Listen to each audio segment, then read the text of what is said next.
대통령 선거가 얼마 남지 않은 지금 지난 TV 토론을 좀 정리할 필요가 있다는 그런 생각이 드는데요. 마침 어제 저녁에도 TV 토론이 진행이 되었죠. 어제 토론에 대한 평가까지 포함을 해서 지금까지 진행된 모두 5차례의 TV 토론이 어떻게 진행이 되었고 또 어떻게 봐야 할지 최요한 시사평론가와 함께 전체적으로 좀 정리해보는 시간 가져보겠습니다. 자, 연결되어 있죠? 최요한 평론가님, 안녕하세요. 예, 반갑습니다. 최요한입니다. 예, 어제 토론회 보셨어요? 어저께 실시간으로는 잠깐 보다가요. 예. 그 다음에 이제 뭐 짤 영상으로 좀 여러 편을 좀 봤어요. 여러 그 채널에 있는 유튜브에. 예. 그런 걸 좀 봤는데. 대체적으로 다 그렇게 보셨을 것 같고, 오늘 제 말씀만 잘 들으시면은, 예, 다섯 번의 토론 다 아실 수 있으니까. 예. 아니, 그나저나, 최유한 평론가님. 예. 새벽에. 무슨 단일화 잠정 합의가 됐다, 이런 그 속보가 떴었어요. 윤석열 후보하고. 단일화 예.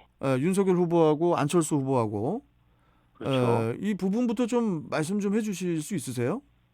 지금, 이제, 후보 단일화 얘기는 예전부터 있었고요. 네. 이미 불씨가 사그라든 걸로 다들 생각을 했었는데, 그리고 그렇게 알려졌는데, 네. 이 윤석열 후보와 안철수 후보 사이에는 이제 그 후보 단일화 외에는 다른 생각을 할 수 없는 여력인가 봅니다. 지금 후보 단일화가 이루어졌다라고 이제 8시부터 공동기자회견 한다라고 했는데, 시간이 조금 지났는데 아직 시작하지 않네요. 어쨌든, 지금 후보 단일화에 관련돼서, 긍정과 부정에 관련된, 여러 가지 이야기들이 많이 나오고 있고, 지금 이렇게 되니까, 이제 이재명 후보 측도 본부장단 긴급 회의 소집하면서 긴급하게 대응하고 있다라고 하고요. 이게 가치 연대냐 아니면은 가치 연대를 통해서 실제로 화학적 결합이 가능하겠느냐 아니다 지금 이익 연대다 라고 이제 얘기하는 데도 있고 여러 가지 가능성은 있는데 일단은 이제 이 윤석열 후보와 안철수 후보 간의 단일화는 이번 대선에 가장 커다란 변수로 떠올랐다 이렇게 말씀드릴 수 있겠습니다. 네. 자, 이게 이제 죄송합니다. 한마디만 더 말씀드릴게요. 지금 여론조사 결과 제가 지금 방송에서 몇 퍼센트라 말씀을 못 드리고요. 그렇죠. 이제 아주 초박빙 0.1% 포인트로 초박빙 상태이기 때문에 지금 상황은 이 단일화가 긍정적으로 작용하느냐 부정적으로 작용하느냐에 따라서 아주 결정적인 모습이 연출될 수 있다라고 말씀드리겠고요. 예, 그렇습니다. 그렇게 이제 초박빙이다 보니까 윤석열 후보나 안철수 후보의 단일화 소식이라든지 또 어제 또 이재명 또 김동연 후보의 또 단일화도 있지 않았습니까? 예, 그렇습니다.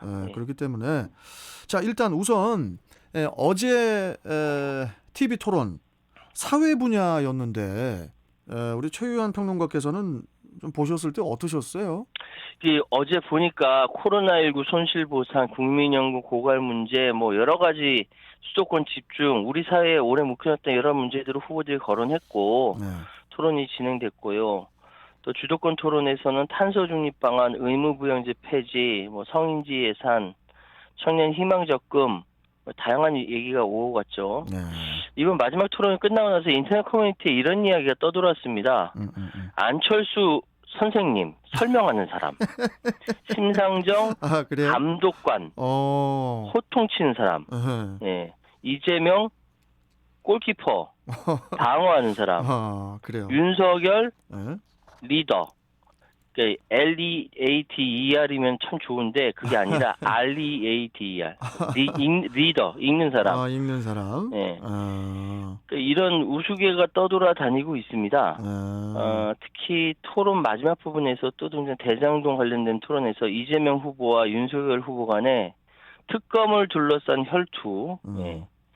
이번 토론회 전체의 백미라고 할 수 있죠. 자, 그러면은 지금까지 대략 그 5차례 이제 TV 토론이 있었던 거지 않습니까? 예. 그렇죠. 이 부분에 대해서 좀 말씀 좀 해주세요. 양자 토론이냐 사자 토론이냐 해서 법정 다툼까지 벌인 뒤에 그렇죠. 첫 TV 토론은 4명의 유력 주자가 2월 3일 첫 TV 토론을 벌였고요. 또 8일로 예정됐던 토론이 조금 연기돼서 11일 날 2차 TV 토론이 있었습니다. 이후에 이제 중앙선거방송 토론위원회가 주관하는 법정 토론이 21일 경제 분야, 25일 정치 분야, 그리고 어제 2일 사회 분야를 마지막으로 진행됐고요. 예. 아니 근데 저기 원고에 없는 말씀 하나 드리자면은 예. 그 군소 후보분들의 토론도 있었잖아요. 예. 새벽에 있었죠. 그 저 허경영 후보가 엄청나게 저기 화가 많이 났던 것 같던데요. 보니까. 예. 군소 후보만 이렇게 모아서 토론을 하는 것도 좀 글쎄요. 뭐 유권자의 한 사람으로서 저는 개인적으로 그건 별로 그렇게 보기가 별로 좋지 않더라고요. 저는. 그런데 지금 선관위에서 선거법상 그 초청 기준이 따로 있어요. 초청 기준에 맞춰서 현재 4명의 후보를 따로 부른 것이고, 초청 기준에 맞지 않는 후보들에 대해서 이게 따로 이제 이 후보 선관위로서는 법적인 그 사항을 지켜야 되는 상황이기 때문에 근데 이제 그건 저는 어쩔 수 없는 부분이라는 생각이 듭니다. 근데 저는 토론이 이제 뭐 몇 번에 걸쳐서 있기 때문에 뭐 최초의 첫 번째 토론회는 이렇게 한꺼번에 다 모여가지고 뭐 긴 토론이 아니더라도 이렇게 우리가 이렇게 후보가 됐다. 그래서 간단하게 이렇게 해서 좀 한번 이렇게 끝내주고 점점 좁혀서 좀 그렇게 좀 변화를 줬으면 더 좋았을 텐데라는 그런 전 개인적으로 좀 그런 아쉬움이 좀 들고요. 네, 그렇게 하면 안 된다. 양자 토론으로 끝내야 된다라는 사람들도 있고요. 그렇죠. 여러 가지 이제 이야기가 워낙 많다 보니까 맞습니다. 법으로 그렇게 정한 것 같아요. 자, 그리고 이번 대선은 예년의 그 대통령 선거와는 다르게 뭐 TV 토론이 좀 부족하다. 뭐 이런 그 이야기도 좀 있었는데. 그래서 더욱 뭐랄까요, 좀 관심이 많이 쏠렸던 것 같은데요. 이 TV 토론에 대한 시청률 어느 정도 되었습니까? 시청률이? 이번 대선에 대해서 너도나도 비호감 대선이라고 이야기는 하면서 관심도는 좀 최고조로 올랐습니다. 역대 최고 그 토론 시청률은 법정 TV 토론이 처음으로 시행된 15대 대선 때 그때 김대중, 이해찬, 이인재 후보가 IMF 구제금융 등 외환위기가 터진 직후에 첨예한 설전이 벌어졌고 그때 시청률이 55.7%였습니다. 그때 미디어 환경하고 지금 미디어 환경하고 그 좀 다르기 때문에 똑같이 비교하기는 어렵고요. 그리고 나서 지난 2일 TV 그러니까 2월 2일이요. 2월 2일 토론은 역대 TV 토론 시청률의 2위에 상당하는 걸로 이제 관심 받았는데 거의 뭐 방송 3사 종합 시청률이 40%에 육박하는 39%였습니다. 상당히 높았네요. 예. 그리고 11일 토론은 이제 1차 2일 토론보다 더 준비도 많이 했지만 올림픽이 시작되면서 관심도가 떨어졌고 종편과 보도 채널 6개 채널이 같이 생중계인데 이건 21.37%. 예. 그리고 중앙선거방송 토론위원회가 주관하는 여야 대선 후보의 21일 첫 번째 경제 분야 토론회는 34.3%, 25일 정치 분야는 33.1%. 어제 토론 시청률 아직 제가 파악 못했습니다. 아마 이 정도 되실 것 같은데 집계가 되지 않은 것 같고요. 그러니까 이 5차례의 토론 시청률 집계는 TV를 통해서만 본 사람들을 집계한 것이고 실제는 훨씬 더 많았을 거예요. 인터넷이나 모바일 통해서 지켜본 사람은 제외된 수치거든요. 그건 제외가 된 건가 봐요. 예.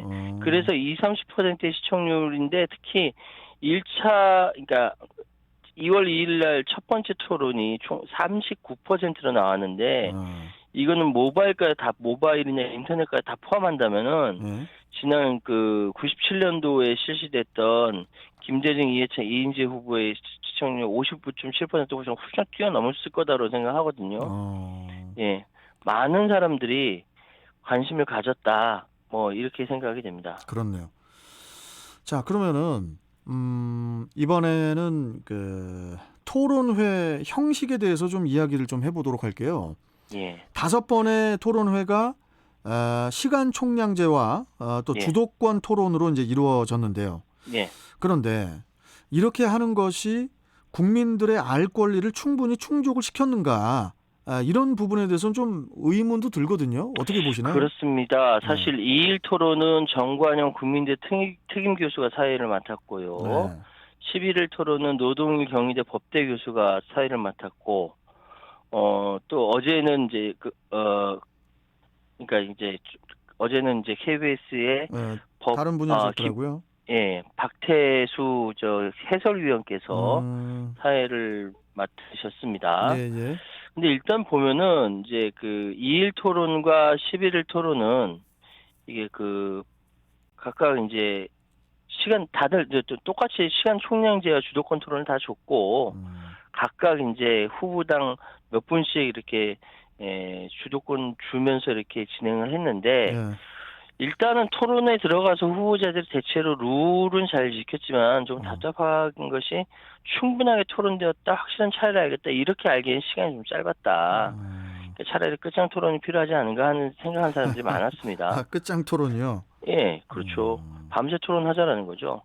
실제로 토론이 끝난 후에 답변들이 어중간하다, 토론 더 늘려달라는 의견이 굉장히 압도적이었어요. 예. 이게 이제 2일 토론 끝나고 나서의 반응이었고요.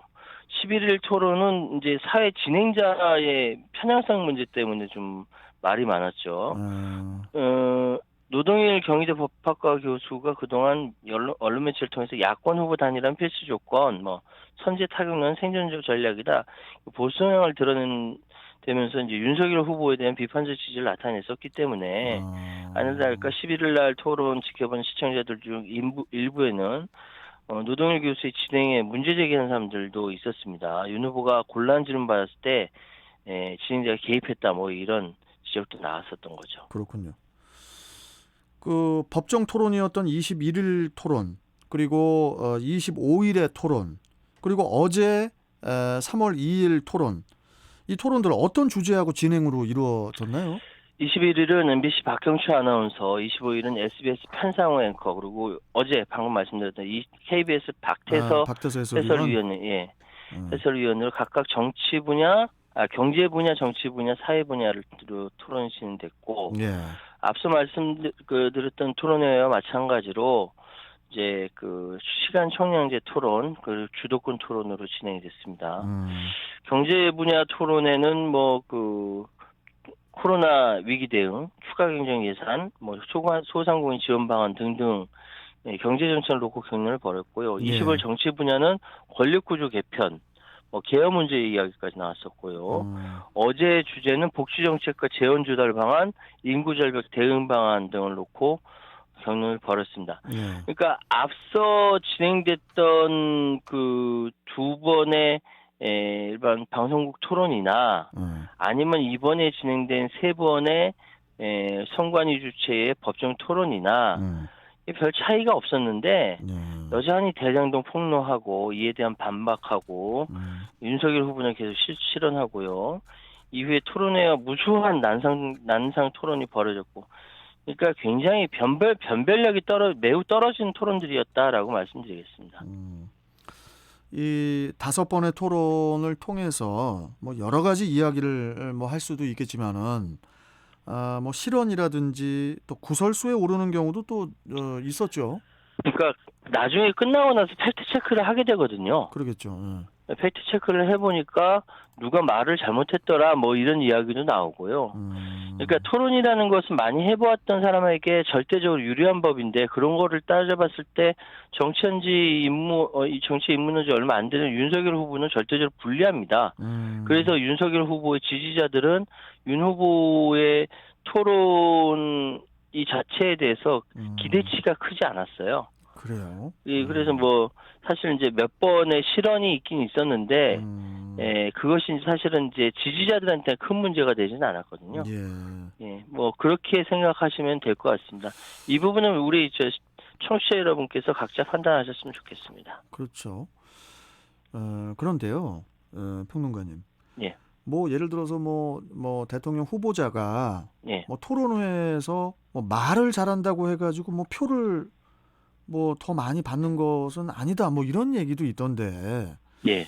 뭐 실언을 하면은 감점 요인 같은 거는 되지 않는 건가 봐요. 그런 게. TV 토론에서 말을 잘하고 진 경우는 너무너무 많아요. 그러겠죠. 말을 그렇죠, 굉장히 그렇죠. 잘했는데 졌어요. 예. 이게 부지기수입니다. 그런데 아니 이게 웃을 일이 아니라 예를 들어서 뭐 이미 이제 지난 일이니까 2002년 서울시장 선거에서는 젊은 김인석 민주당 후보는 나이든 이명박 한나라당 후보를 시종 압도했습니다. 아, 2002년도 때 서울시장 선거 때. 예. 김민석 후보는 이제 이목구비도 뚜렷하고요. 활기차고 자신만만했고 말솜씨도 굉장히 뛰어났습니다. 이에 비해서 이명박 후보는 사회 경험은 출중했지만 외모에서 밀리고 목소리 쇳소리도 났었죠. 이건 아니, 객관적 평가를 말씀드리는 거예요. 예. 이명박 그 전 대통령이 또 뭐 호남형이다 이런 분들도 계세요. 예, 그렇죠. 근데 제가 말씀드린 건 당시에 토론 후 평가에 대해 평가 나왔던 걸 말씀드리는 거예요. 예.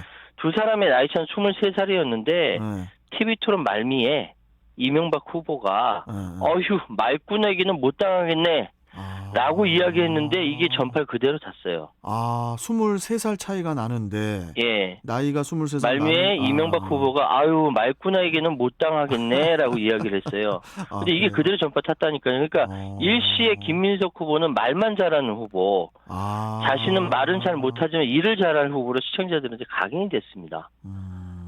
이거 되게 중요해요. 그런 게 참 이미지가 또 그렇게 또 되네요. 예, 2012년 대선에서 민주당 문재인 후보와 통합진보당 이정희 후보는 한나라당 박근혜 후보를 협공했어요. 그렇죠. 이건 또 기억이 납니다.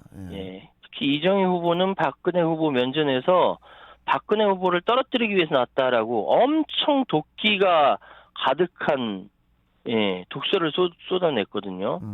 이때 문재인 후보가 방관했어요. 사실은 이제 어른답게 타일렀어야 되는데 그러지 못했죠. 토론에서 박근혜 후보가 말을 잘 하지 못했습니다. 버벅대면서 준비가 부실하다는 것도 드러났는데 하지만 이정희 후보의 독설로 박근혜 후보는 보수층 결집을 얻어내서 결국 승리했죠. 이게 2012년 일입니다. 결국 TV 토론은 말을 잘한다고 승리했다? 상대방을 묵사발로 만들었으니까 이겼다? 이게 절대 아닙니다. 중요한 게 아닌가 봐요. 그건. 무엇을 말하느냐가 되게 중요하긴 하지만 그보다 어떻게 말하느냐가 더 중요합니다. 상대방의 주장을 반박하고 비난하기에 앞서서 자신의 생각을 쉽게 잘 설명할 수 있어야 하고 너무 늘어지고 복잡해서도 안 되지만 지나치게 독선적으로 보이거나 지나치게 날카롭고 신경질적인 모습은 표 깎아먹는 길이거든요. 선거는요, 우리 유권자들이 후보자들의 이 공약을 보고 냉정하게 이성적으로 판단해서 투표를 하면 좋잖아요. 그렇게 안 되거든요. 사람은 투표할 때 이성적인 냉철한 논리로 투표하지 않아요. 이게 감정적인 요인이 굉장히 많이 들어가기 때문에 더구나 이미지 선거인 요즘 그 미디어 선거하고 있는 요즘 시대에 겉으로 보이는 어떻게 말하고 어떤 태도를 가지고 있느냐에 대해서 유권자는 굉장히 중요시해서 바라보고 있거든요. 올바른 말만 잘하는 사람 똑똑해 보이잖아요. 그러니까 어쩌면 저렇게 올바른 말을 저렇게 싸가지 없이 얘기할 수 있을까라고 욕먹는 경우도 많거든요. 그게 길은 아니라는 거죠. 아우, 진짜 후보들도 힘들 것 같아요. 진짜 힘들어요. 어제 TV 토론 잠시 이렇게 저도 보면서 저는 그런 생각이 들더라고요. 후보들이 처음에 그 선거 시작할 때 그 유세 시작할 때만 해도 좀 살이 좀 있었는데 살들이 좀 다 빠진 것 같은데. 빠지죠. 빠질 수밖에 없습니다. 아이고, 참 이게 참 다들 진짜 힘들고 고생들을 하고 계신 건데. 그나저나 우리 출경대 게시판에 싱싱도리님께서 아까 그 어제 그 TV 토론 사회자 저희가 박태서 해설위원이라고 KBS 해설위원. 박태서. 박태서 해설위원이라고 말씀을 드렸습니다. 박태수가 아니고 박태서라고 말씀을 드렸고요. 아무튼 감사합니다, 싱싱도리님. 자, 그나저나 평론가님, 지금까지 치열하게 5번의 토론이 이제 진행이 되었는데 네. 이 TV 토론이 이번 대선 표심에 어느 정도 영향을 미칠까요? 여론조사 전문가들한테 제가 이게 친한 여론조사 전문가들의 상황을 좀 물어봤어요. 취재를 해봤거든요. 왜 물어보냐면 사실 지금 여론조사라는 것이 언론에 공표되는 여론조사가 굉장히 많지만 공표되지 않는 여론조사도 굉장히 많습니다. 각 캠프라든지 각 언론사에서 이 판세를 판단하기 위해서 개별적으로 진행하는 여론조사가 많거든요. 그게 이제 선거 투표 끝나고 바로 돌려보는 여론조사도 있고 여러 가지 방식이 있는데 궁금해서 물어보니까 전문가마다 의견이 다 다릅니다. 전문가마다. 예, 어떤 전문가는 TV 토론이 3에서 5% 영향을 미쳤을 것이다 이렇게 이야기한 사람이 있는가 하면은 또 어떤 사람은 양 진영으로 결집되면 결집되지 더 이상 큰 영향을 미치지 않는다 이렇게 이야기하는 전문가도 있습니다. 예. 특히 중요한 지점은 지금까지 여전히 확신을 갖지 못하는 사람들이 많은데 지금까지 결정을 하지 못한 사람은 그렇게 결정하지 못한 이유가 나름대로 있다. 그러겠죠, 당연히. 예. 후보들은 그 요인을 더 파고 들어야 한다라고 이야기하는 사람들도 있어요. 그러니까 지금은 그 각자 결정할 때까지 다 돼 있는데 아직까지 중도층에 있는 사람은 나름대로 그런 이유가 있다라고 생각하시면 될 것 같습니다. 그러겠죠. 자, 이제 뭐 내일부터 이제 선거 사전 선거가 이제 시작이 되죠.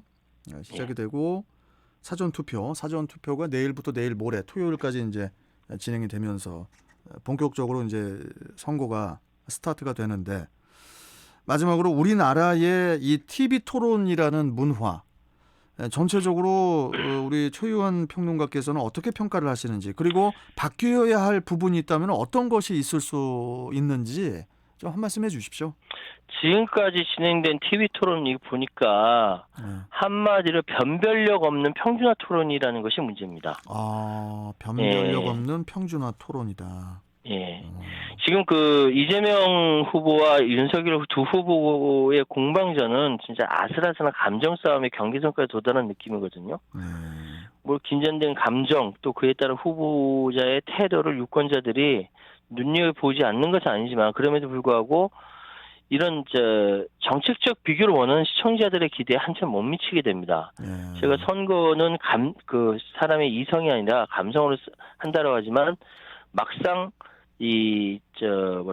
투표하는 사람들은 정책이 뭐야 하고 궁금해 하거든요. 그렇죠. 알고자 하는 욕구를 충족시켜줘야 되는데, 이게 이제, 이 감정적으로만 소화가 되면은 사람들이 이제 불만을 갖게 되죠. 근데 이게 두 사람의 잘못이 아니라, 방송사 토론의 구조적인 문제라는 생각이 들어요. 시간 총량제하고 주도권 토론이라는 방식이 완전히 그런 건 아니지만 그럼에도 불구하고 완전히 토론 방식에 대해서 유권자들 아쉬워하고 있거든요. 후보 등록 이전에 이재명, 윤석열 두 후보 양자 토론이 추진되다가 다른 후보들의 반발과 법원의 결정에 무산된 일이 있었는데 물론 양자 구도를 만드는 토론이 문제는 있지만 좀 더 다양한 방식의 토론을 검토할 필요가 있지 않을까. 예를 들어서 뭐 일정 시점에 여론조사 평균 지지율 몇 % 이상의 유력 후보들만 참여하는 토론을 병행한다든지 윤석열 대 안철수 또 이재명 대 심상정 아니면 이런 여러 가지 조합의 양자 토론을 하든지 예, 그러니까 여러 가지 조합을 하면 나눠서 하면 되잖아요. 그렇죠. 그리고 밤새 할 수 있는 끝장 토론도 돼요. 2시간 너무 짧아요. 후보들 그 생방송에 쓰러지면 어떡합니까? 최유한 평론가가 뭐 저기 책임질 겁니까? 아니 뭐 제가 책임지는 건 아니지만 그 역시 후보자 대통령의 건강 역시 기밀사항이고 근데 조건도 돼요. 견뎌내야 돼요. 앞으로 후보들 산삼 먹어야 될 것 같습니다. 그럼요. 기계적이고 천편일률적인 지금의 TV 토론으로는 이제 후보가 우열이 제대로 드러나기 어렵기 때문에 그래서 토론 딱 끝나고 나면 4명 모두 다 야 우리가 이겼다 뭐 이러잖아요. 현재 TV 토론 방식이 유권자의 선택을 돕는 데 한계가 있다면 그 한계를 넘어서 다양한 접근이 필요하다는 생각이 들고요. 그렇게 그런 판단의 장이 되기를 원하는 유권자들이 많다. 이게 마지막으로 말씀드리겠습니다. 알겠습니다. 자, 제20대 대통령 선거가 이제 정확히 6일 남았는데 후보들 모두 안전하게 별 탈 없이 선거 유세, 선거전을 마무리 잘 하기를 바라면서 자, 오늘 말씀 여기까지 듣고 또 다음 네. 시간에 뵙도록 하겠습니다. 감사합니다. 예, 감사합니다. 네, 자, 최요한 시사평론가였습니다.